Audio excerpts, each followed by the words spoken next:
बाबा डिहबार से एक भक्त कहे छथिन जे हे नगर के देवता, हे बाबा डिहबार,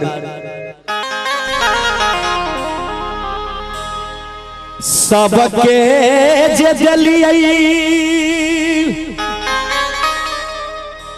बरहमा बाबा या नाम धना सोनमायो कि हमरो के बेडियाना। हे बाबा डिहबार, हे ग्राम के देवता, सबके जे जलियई बरहमा बाबा या नाम धन संपत्तियायो कि हमरो के बेरियाना। तनी बाबा डिहबार के नाम पर ताली होवा के चाहिए। बरहमा बाबा के भूलिए यो हमरो के बेरियाना। बरहमा बाबा के भूलिए यो हमरो के बेरियाना। सबके जे जलियई बरहमा बाबा संपत्तियायो हमरो के बेरियाना। सबके जे जलियई बरहमा बाबा धन संपत्तियायो हमरो के बेरियाना। बरहमा बाबा के भूलिए हमरो के बेरियाना। बरहमा बाबा के भूलिए हमरो के बेरियाना।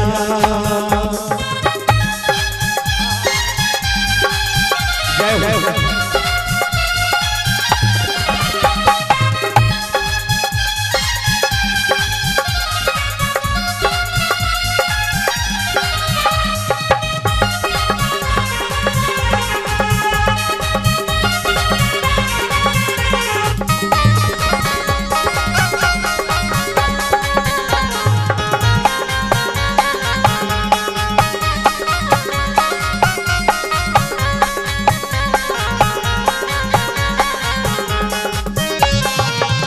सबके जे जलियई बरहमा बाबा महला तू महला यो हमरो के बेरियाना।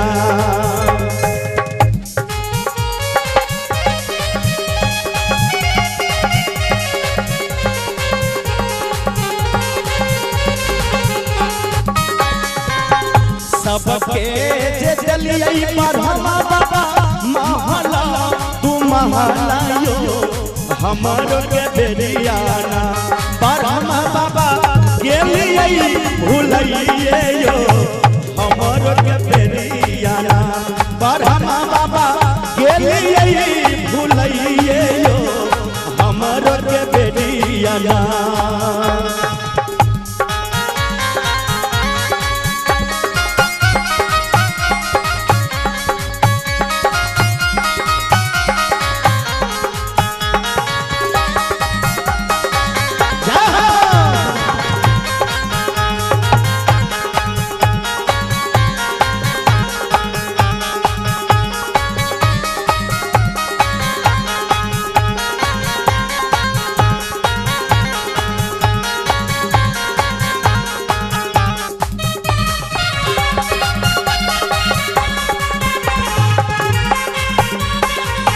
जय जय।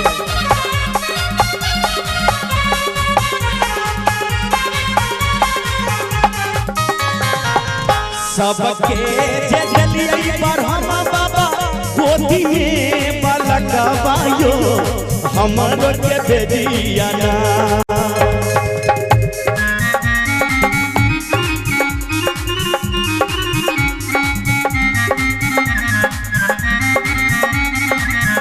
सबके जे जलियई बरहमा बाबा गोदी में बलकवायो हमरो के बेरियाना।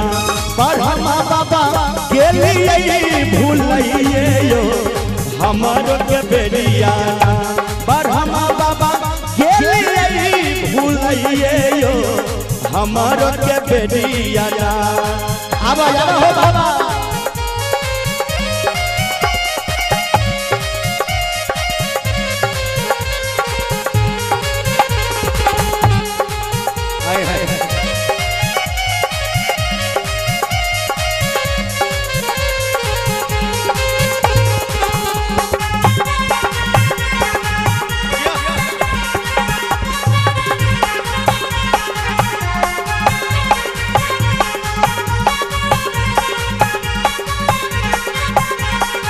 माली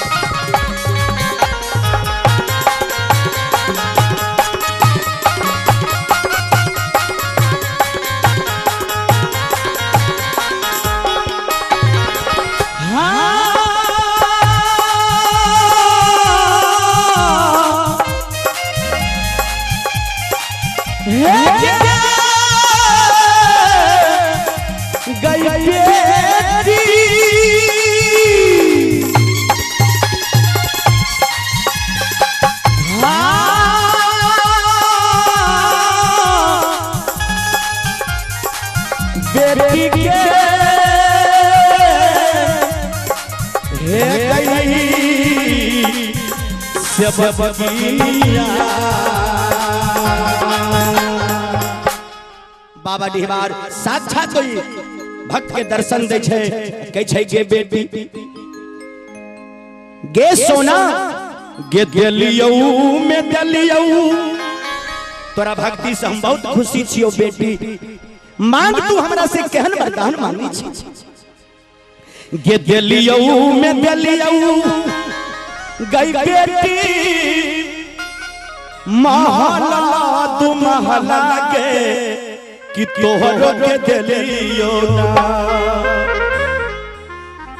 तोरा भक्ति से हम खुशी छियो महल तू महला सोना चांदी सब कुछ दे तैयार छियो गे दिलियो में दिलियो गई बेटी आना धन संपत्तिया गे कि तोहरो के दिलियो एक बार ताली बजा दियो गे बेटी आना धन सनमा गे तोहरो के दिलियो गे बेटी आना धन संपत्तिया गे तोहरो के दिलियो ना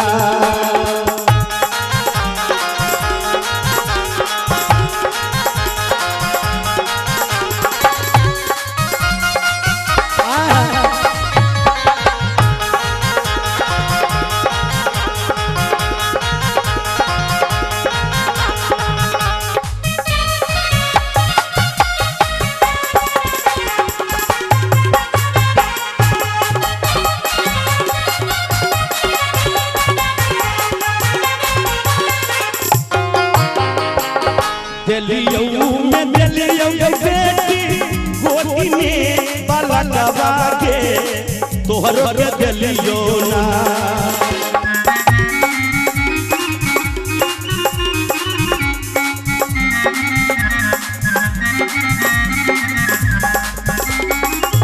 दिलियो में दिलियो भगतिया गोदी में बाला दबा के तोहरो के दिलियो ना ये बेटी गोदी में लाला नमा गे तोहरो के दिलियो ना ये सोना गोदी में बाला दबा गे तोहरो के दिलियो ना ये बेटी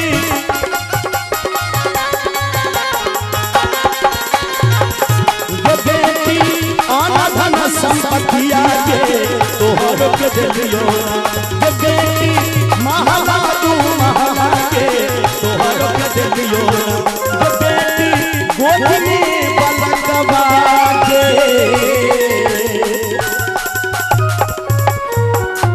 गे तोहरो के दिलियो गे ना